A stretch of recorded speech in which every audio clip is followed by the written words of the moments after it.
নমস্কার বন্ধুরা, রীতা কিচেন হাউসের পক্ষ থেকে জানাই স্বাগত। আশা করি আপনারা সবাই ভালো আছেন। চলে এসেছি প্রতিদিনকার মতন নতুন একটি রেসিপি নিয়ে। এখানে দেখতে পাচ্ছেন ছোলা কচু রয়েছে, আর রয়েছে একটা মিডিয়াম সাইজের আলু। আগের দিন যে ছোলা কচু বা মানকচু বাটা করেছিলাম সেটা অবশিষ্ট রয়ে গেছিলো, সেই জন্য ভাবলাম আজকে এই ছোলা কচু দিয়ে সম্পূর্ণ নিরামিষ একটি রেসিপি আপনাদের কাছে শেয়ার করব। প্রথম থেকে শেষ পর্যন্ত দেখতে থাকুন, আশা করি আপনাদের ভালো লাগবে। প্রথমে কচুটাকে কেটে নেব।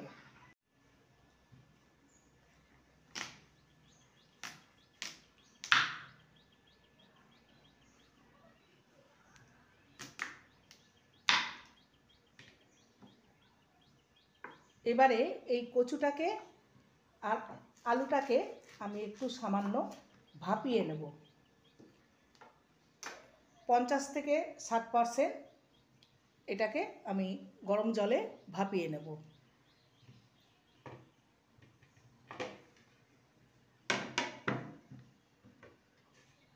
কড়াইতে পরিমাণ মতন জল দিয়ে দিয়েছি। এবার কচুগুলোকে দিয়ে দেবো।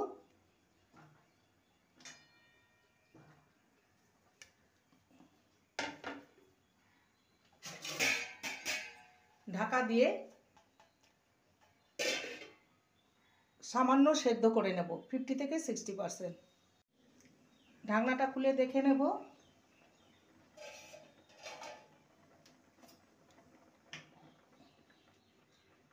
এগুলো হাফ সিদ্ধ হয়ে গেছে, এই যে দেখতেই পাচ্ছেন।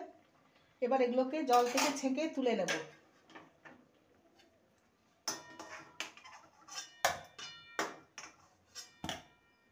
ঠান্ডা করে নেব, তারপর এটাকে টুকরো করে কেটে নেব।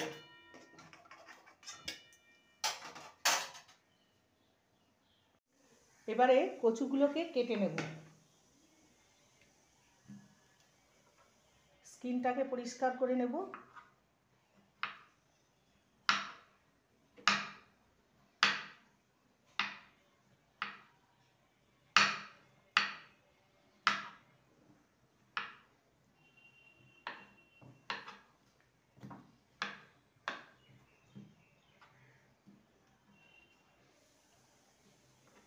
স্কিনটাকে পরিষ্কার করে নিয়েছি। এবার এটাকে টুকরো করে কেটে নেব।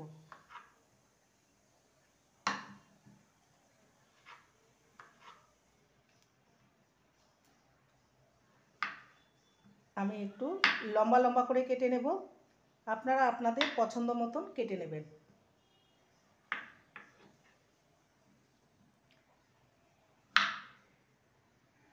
এইভাবে সমস্ত কচুকে কেটে নেব।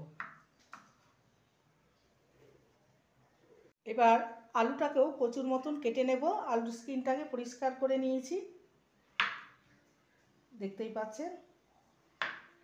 এবার এটাকে লম্বা লম্বা করে কেটে নেব।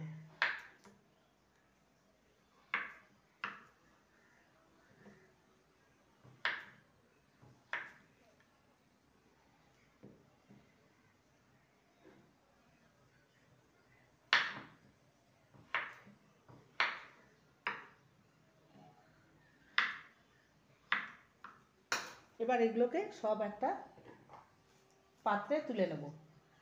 এবারে এর মধ্যে কিছু মশলা অ্যাড করব। হলুদ গুঁড়ো, স্বাদ অনুযায়ী লবণ, হাফ টিস্পুন ধনে গুঁড়ো, হাফ টিস্পুন জিরে গুঁড়ো, সামান্য ঝাল লঙ্কার গুঁড়ো, আর দিয়ে দেবো 1 টেবিল স্পুন বেসন।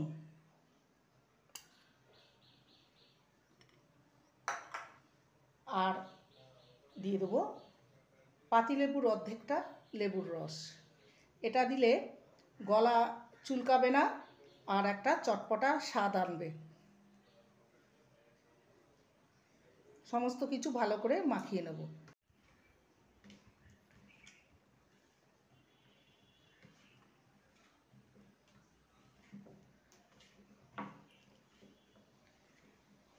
ভালো করে মাখিয়ে নেওয়া হয়ে গেছে।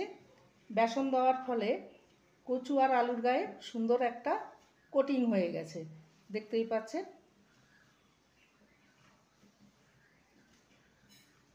এবার চলে যাব এগুলোকে তেলে ভেজে নিতে।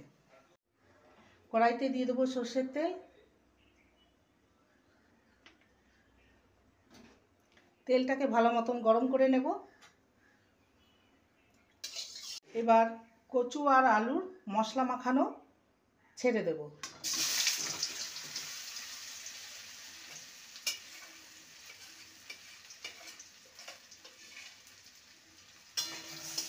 ভালো করে ভেজে নেব।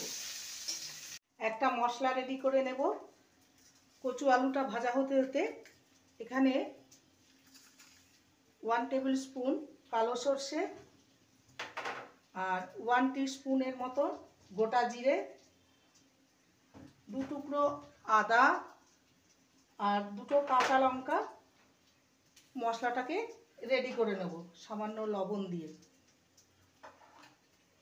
প্রথমে আদাটাকে একটু থেতো করে নেব।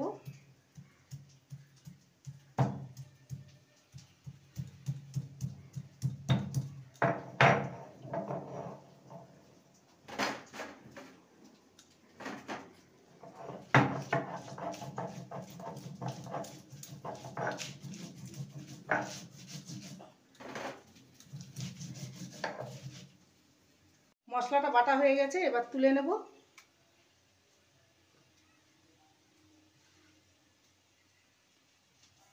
এদিকে কচু আর আলু সুন্দর করে ভাজা হয়ে গেছে, দেখতেই পাচ্ছেন। এবার এগুলোকে আমি তুলে নেব।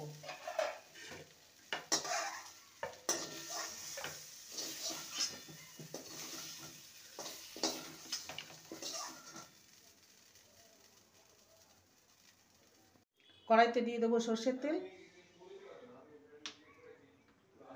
ফোড়নে দেব 1/2 টিস্পুন কালো জিরে,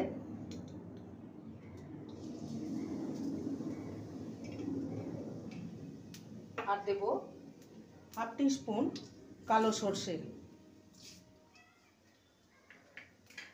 আর একটা গোটা শুকনো লঙ্কা আর একটা তেজপাতা। ফোড়নটাকে ভেজে নেব।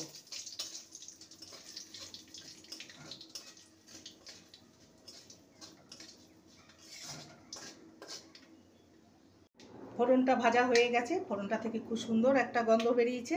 এবার কুচনো টমেটো দেবো। একটা মিডিয়াম সাইজে টমেটোকে কুচিয়ে নিয়েছি।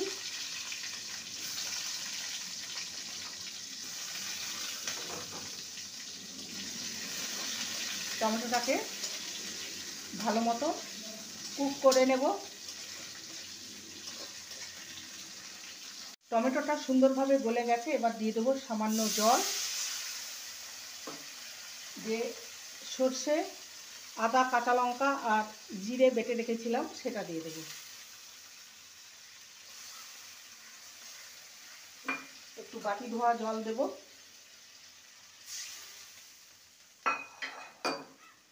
ভালো করে মিশিয়ে নেব।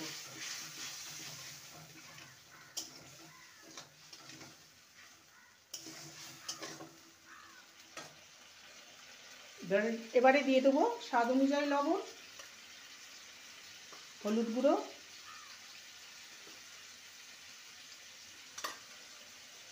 যেহেতু নিরামিষ রান্না স্বাদের ব্যালেন্সের জন্য দিয়ে দেবো সামান্য চিনি।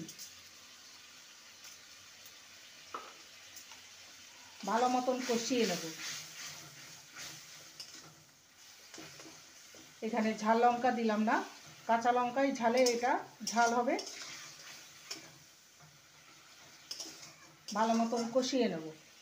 কালারের জন্য সামান্য কাশ্মীরি লঙ্কার গুঁড়ো দেব। ভালো মতন কষিয়ে নেব।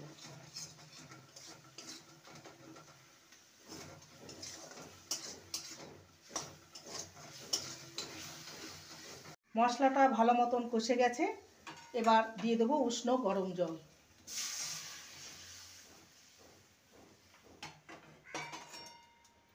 ঝোলটা ফুটে উঠলেই কচু আর আলু, ভেজে রাখা কচু আর আলু দিয়ে দেবো।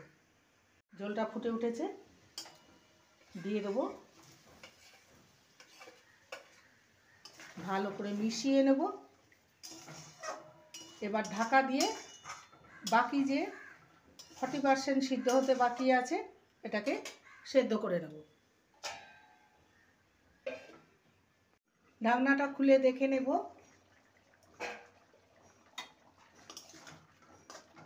এটা একদম রেডি হয়ে এসছে। ঠান্ডা হলে অনেকটাই বসে যাবে। দেখে নেব কচু আর আলু সেদ্ধ হয়েছে কিনা। ভালো মতনই সেদ্ধ হয়ে গেছে। আর একটু জলটা শুকোবে।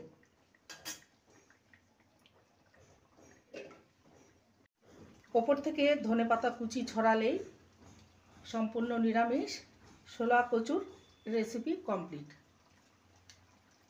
এবার একটি পাত্রে নামিয়ে আপনাদের সামনে পরিবেশন করব। এবার একটি পাত্রে পরিবেশন করব।